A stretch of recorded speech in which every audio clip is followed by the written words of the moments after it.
What do you mean, 10 seconds? I haven't even brushed or shaved my teeth. Come on, hold it.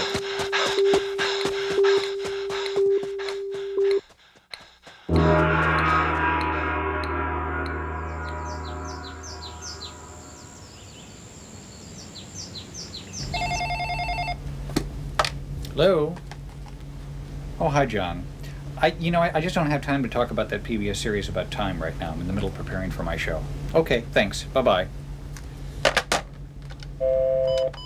At the tone, Eastern Standard Time, 12 hours, 42 minutes, exactly.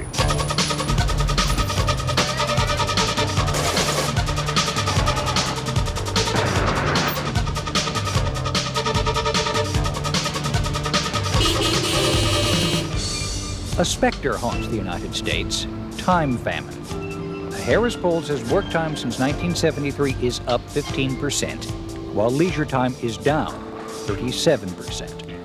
For the first time ever, a majority of Americans say they would trade a day's pay for a day off work each week.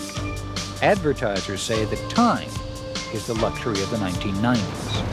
Can I help you? Yeah, I'd like a spare moment, 2 hours to catch up, and 10 seconds to go. Wouldn't it be nice if you could actually buy time? Just give me a minute, would you? Well, you can buy time. Extra working time with mobile phone service from US West Cellular. Hi, I'm Scott Simon. I think I can find a few minutes to talk about this. Do you remember a few years ago when scientists who were working on all kinds of labor-saving gadgets said that we'd soon have more leisure time on our hands than we'd know what to do with? The mechanical feeler does the trick. Sort of a radar antenna that steers a newly perfected, completely automatic lawnmower at Bridgewood, New Jersey. Smile, why not? All she had to do was cut one strip around the outside of the lawn and then set the mower on automatic. From then on, there's nothing to do but drink a toast to a time saver that feels its way along. To make a long story short, GrassFinder makes short shrift of the lawn while you have a tall drink. I don't know whatever became of GrassFinder, but most of us use many labor-saving devices each and every day. And in the end, what do they save us? Do you feel that you have more leisure time? Leisure time, do you have any? Funny that you're Zero, we're just discussing that. Leisure time or the lack? The lack thereof. Leisure time what? How do you use it? Do you have a lot of it? Don't have any of it. Do you find you have less leisure time than you used to? Yeah, because I have to work harder for the buck. I don't have too much leisure time. That's just about it there. Monsanto's House of the Future is open to the public at Disneyland. It's an old promise, the claim that technology would give us time, a golden age of leisure before the year 2000. American productivity has more than doubled since World War II, but the promised age of leisure seems farther away than ever. We got the technology, but we didn't get the time. It's kind of a cruel joke. In our society, we are obsessed with developing every kind of labor-saving, time-saving device to save time, and yet we feel we have less time than any culture in history. Go already! What's happened? What's all of this time pressure done to ourselves, to our families, and our communities? Are there alternatives to living this way, to running desperately in what many people consider to be a rat race until one day we simply drop? Stay with us and find out. We're on the machine for 8 hours. Your hands, your arms, just your whole body gets tired. Your eyes, your mind even. I am extremely tired right now. Angela Walrond is a postal worker. She's divorced, the mother of 2 young children. Her shift starts at 6 a.m. and lasts for 8 hours, officially. But all too often, mandatory overtime can stretch that shift to 10 hours, and at Christmas even 12. Then her second shift begins. I got one foot in the house and one foot out the door. If I only had the time. If I only had the time. If I wasn't working overtime, I'd love you more and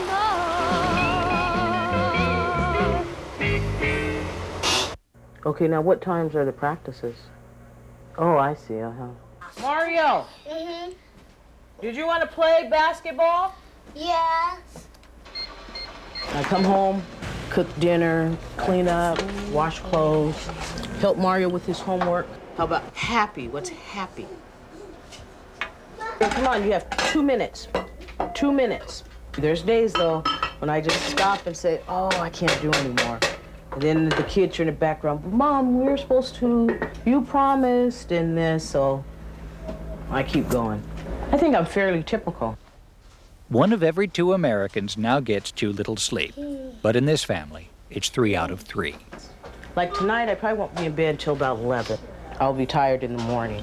The clock goes off about 3:30. I get up at 4, so I have 1 hour to get everybody ready and get everything done so we can make it out of the house at 5 o'clock. Say your blessing. And then if I couldn't get them in the bed the night before when they're supposed to be in bed, which is 8 o'clock, and they're up past 9, then they don't want to get up in the morning. So then we argue all morning. Yeah, 10 years from now, I'll have somebody else iron my clothes for me. Undoubtedly, single working parents like Angela are the hardest pressed for time, but even 2-parent families can feel the crunch. Where it used to take 1 wage earner to support a family of typically 3 kids, a father would go to work and bring home enough money to support the mother and the 3 children. Now it takes at least 2 wage earners to support only 2 children. What that means is this: while most American families used to have 2 jobs, 1 in the marketplace and 1 at home, they now have 3, since domestic chores must still be done. It begins to feel like families speed up, that much more has to be done quicker just to maintain what used to be done in a more livable way just 1 generation ago. More Americans are working today, and full-time employees are working more, as much as 160 hours or 1 full month more per year than they did in 1969, according to a recent bestseller by Harvard economist Juliet Schor. What I found is that people of all income groups have been working longer hours. It's not only the people in the high income groups, who, by the way, have been working much longer hours. It's also the middle classes, the lower classes, and the poor. Schor says we now work longer regular hours and more overtime than we did 25 years ago, while taking shorter vacations and spending more time commuting. Her findings are sometimes challenged, but pollsters agree that Americans certainly feel constantly rushed. It's all about fax machines, computers, videotape recorders, cellular telephones, all these things that when you were watching Walt Disney in the 1950s, he told you you're gonna have all these labor-saving devices. They don't save anybody in labor, they just make more stuff. Everybody's got more stuff now. I mean, I got stuff, you got stuff, he's got stuff. Everybody's just all this stuff, and it's more stuff than people can deal with now. Life in the fax lane is productive. We now have bigger houses, extra appliances, far more material goods. But all of that requires time. Time to earn enough money to buy them, time to use and maintain them. Even our celebrated American freedom of choice exacerbates this problem. Shoppers now frequently choose from among 25,000 items on supermarket shelves. That, too, takes time. You know, this is an issue, I think, that really does cross class lines and race lines and gender lines. Nobody has any time out there. Time for families, time for friends, time for community, all are being squeezed. One poll found 1/3 of the people who didn't vote in a recent election said they just no longer had the time to vote. Another study concluded that dual-income couples find only 12 minutes a day to talk to each other. How does one develop a relationship unless one takes time? We wonder why we have fewer and fewer bonds, fewer and fewer connections, because they take time. If people want to reestablish community, it takes time. Parents today spend about 40% less time with their children than they did a generation ago. At daycare centers like this one in Boston, the children come earlier now, and they stay later. The parents appreciate the fact that, you know, I take them in earlier. My hours are usually from 7:30 to 5:30.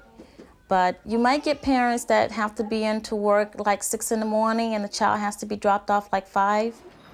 A recent Los Angeles Times poll found that a majority of American parents feel guilty about spending too little time with their children. For June and Ward Cleaver, the biggest fears that they may have had a generation ago were that Wally and Beef might be caught up in some of Eddie Haskell's schoolboy pranks. But for parents today, the fears and the concerns that they have about their children are far more serious. We're living in an age, after all, with high teen sexuality, high teen pregnancy, AIDS, violence in schools. This is a very, very different sort of environment in which children are being raised. And for that reason, many parents are convinced that their involvement in the lives of children is actually even more important today than it was a generation ago.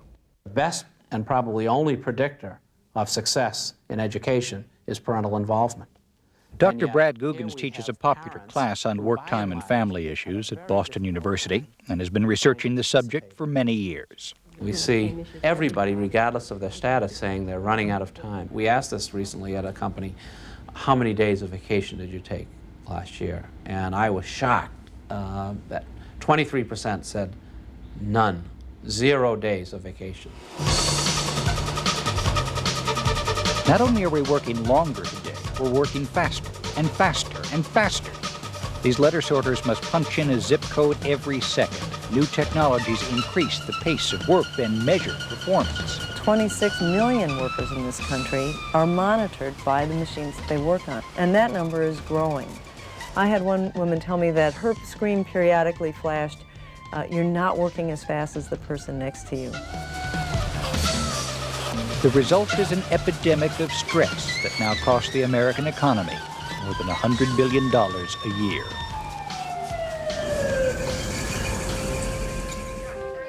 Leading heart specialists say we're moving too fast, and the pace is killing us. We call it time urgency. Physiologically, we've seen the toll that takes on the body, that speeding up, that rushing. And people who tend to do that really jeopardize their health and whether or not they're going to live a full, long life. We think that time urgency is the major cause of premature heart disease in this country. Right, today is September 9th, 1991, and I'm talking to Mr. John DeGraff, correct? Right. He is a television producer. At San Francisco's famous Meyer-Friedman Institute, where the term type A was coined to describe harried, heart attack-prone people, a cardiac candidate is tested for time urgency. Do you walk fast? Yes. Do you eat fast? Yes. One characteristic of time-urgent personalities is polyphasing, or doing several things at the same time. Some people become very adept at this. Mom. Let me demonstrate, for example, how a jogger can do a lot of things besides jogging.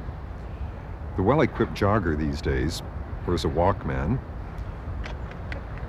uses a drink helmet with soft drink piped into his mouth, and simultaneously squeezes a fist exerciser, doing three things at once besides jogging: exercising, drinking, and listening, all at the same time.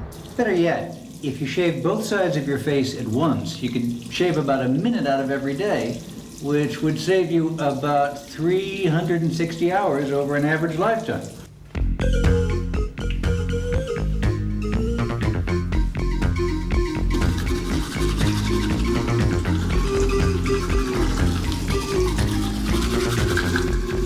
Writing a list, watching a ball game, listening to my kid, and trying to do something else all at one time, and I realized... For the men in this treatment group at the Meyer-Friedman Institute, polyphasing isn't a stunt, it's a problem.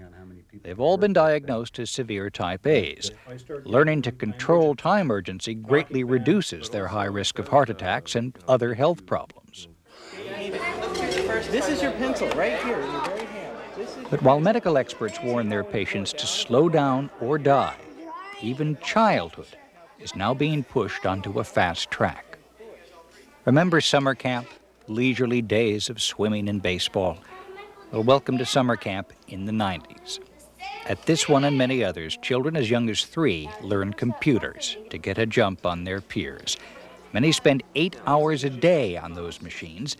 Those are long hours for children. Still, that could be the kind of training that's needed in today's competitive world economy. We compete globally with people who work tremendously long hours. And we as a company suggest that we always view ourselves like a fellow on a railroad car, pumping the hand car as you go along the track, and we always hear the train somewhere behind us, and we never know how long we have. The Japanese who ride that fast train work 200 hours, 5 full weeks more each year than we do. The price of their tickets may be life itself. The idea that to compete with the Japanese, we need to work longer hours is an extremely flawed idea, because there, long working hours are understood to be a serious social and economic problem.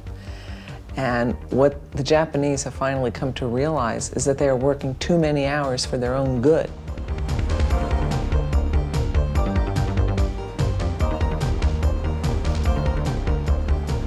This is Tokyo, the busiest city in the world, and until a recent recession, headquarters for one of its fastest growing economies. The rhythm of life is very different, and I find that when I'm in Tokyo, I physically walk much faster. And then when I go back to the States and I'm walking on my Tokyo time, you know, I'm zooming ahead of everyone else and they're saying, wait up for us, you know, this is not Japan. Tokyo correspondent for the Los Angeles Times, Teresa Watanabe, frequently compares life in Japan with that in her native United States. If you look at the statistics on productivity, American productivity is much higher than Japanese productivity. Fatigue is probably one reason. And if you go on the trains, you will see people sleeping on the trains, even if they're standing up. You know, they're sort of standing and hanging onto the strap, but they're sleeping. You can frequently see Japanese employees working late into the night in their offices. Often overworked business people can no longer find the time to visit their elderly relatives. So they rent a family, an actual, real, rapidly growing business in which you pay actors to play family members. A 3-hour visit costs $1,000. People are getting so busy, the families are splitting up, they don't have time to see grandma and grandpa, and so this business has sort of sprung up to take care of that need. And I have to admit, when I first heard of it, I found it a little bit bizarre, but on the other hand, when I went and talked to those people and I saw the honest-to-goodness joy that they brought these elderly, lonely people, I thought that they're really doing a noble thing, you know, to meet that kind of need. But however harsh it is on family life, the darkest secret of the Japanese economy is the phenomenon called karoshi, death from overwork. We estimate in a year over 10,000 people die from karoshi in Japan. These women, members of the Karoshi Family Association, have all lost husbands or sons to overwork. They seek answers to the epidemic of sudden deaths and compensation for the loss of their relatives.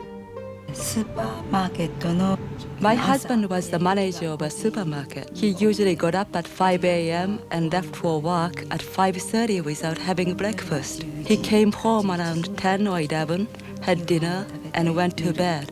That was his home life. One day, at the age of 34, Shigeyuki Origa felt so tired and ill, he took a day off.